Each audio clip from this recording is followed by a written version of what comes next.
I just met for dinner. I wasn't sleeping with him or anything. Do you go on dates with married men?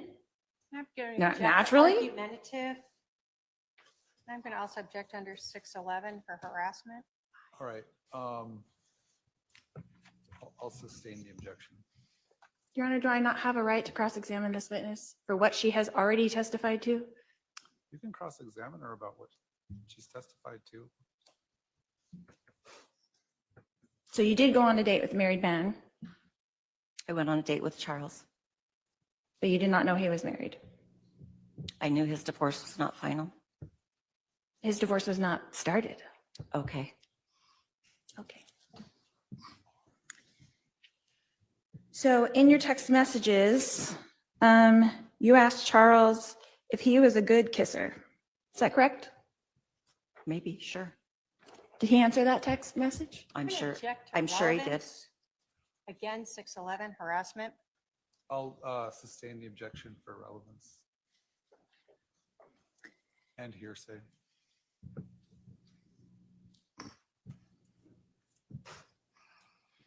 So are you trying to tell me and this jury that you went on one date with my husband and he told you all the details of our lives?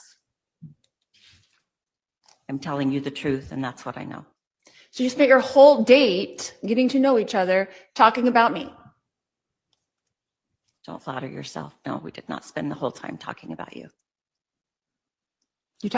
You knew a lot about me, right? I knew what I've testified to. What else did you talk about on your date? Lots of things. Like what, for instance? Life, kids, the church, lots of things. Okay. Did he tell you about anything about our other 4 children? Yes, So you knew that we did have 5 children as well? I did. Okay. Did he talk to you about my daughter, Tylee? He did. Did he talk about his relationship with her? I don't recall that. Did he talk about the contention in his relationship with my daughter, Tylee? I don't recall that. I'm sure you don't. And I'm going to object to comments by the defendant made after questions testifying. I'll sustain the objection. On your date, you talked about my husband was a life insurance salesman. Is that correct? I knew he did something with money and insurance, but I really didn't know the details of what he did for work. Like I said, I don't ask the details about what someone does for work when I'm trying to get to know someone. But you knew that he sold life insurance. You stated that. I believe that I had a vague understanding that he did something with insurance. And then he brought that up again at dinner. No, we didn't talk about his work at dinner.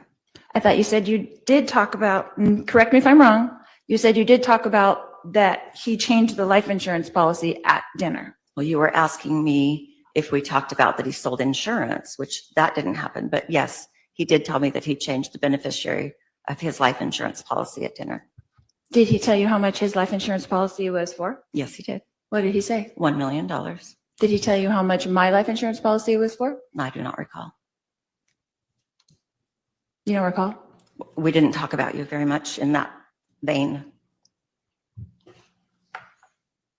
When did you talk to him about me very much then?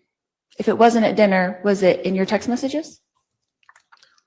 We were talking about what he was going through in the process of separating from you, not about what your life insurance policy was worth. And we talked about you on the phone, and when I say you, meaning what he was doing as he was going through this separation. So let me understand. You were dating some different men on this website, right? From the websites. Sure. Would you say it was common for men to be talking so much about their supposed ex-wives during their conversations with a potential? It's actually very common. Really? Really. Interesting.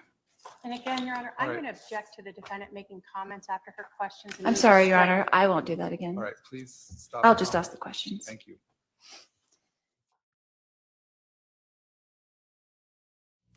Did you ever try to tell your family about the beliefs that Lori had expressed to you?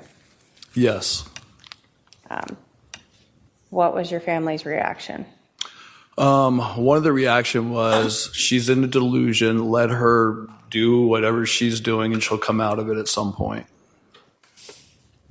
How did this impact your relationship with your family when you're bringing up these concerns about Lori? They basically cut me off. So you bringing up your concerns about Lori's beliefs being at odds with the LDS religion sort of terminated your good relationship with your family. Yes. When you were talking to your family after this happened, did you actually tell them that you believed that Lori and Alex had conspired to kill Charles? Yes. Why was that? Because Lori had told people that Charles was no longer living, that some guy named Ned was inside of his body, that there was a zombie living inside of him. And Alex didn't respond to any of my text messages when I was supposed to be with him. And he was at that house that morning. Lori talking crazy about how she's a translated being. All these things all added up into that moment and that morning. Once I found out on Saturday that Charles was shot and killed, no doubt in my mind that they killed him.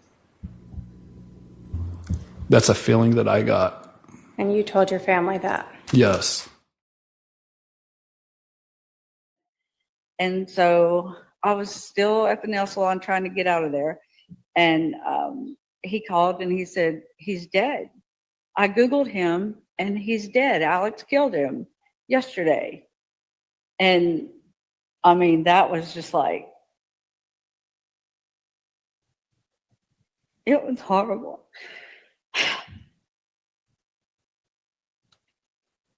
I have to call my siblings and let them know.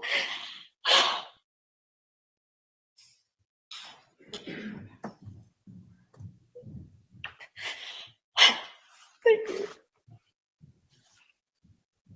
And everybody was freaked out. I didn't know what to do. But I did call Cole back and let him know that it was true. Before Lori knew she wasn't getting the money, she had him cremated and he was mailed. He was FedEx or whatever over to my office, along with his Letterman's jacket from high school and a couple pair of cheap sunglasses and 1 or 2 watches. It was just a few little trinkets. And Charles had a watch collection, and she just sent some crap. So she cremated him and FedExed him to you. Yes, Sent him to your work office? yes. You weren't really aware of the events that happened that morning, were you? The morning of his July murder? Of July 11th? No, I wasn't. Okay. Because you didn't tell me. Damn. Ms. Woodcock, did you see or hear or personally witness me conspire with Alex Cox to kill my husband, Charles Vallow? No, but I saw a ton of evidence that did. In the pretrial motions, she really went after Trina Kay, the prosecutor.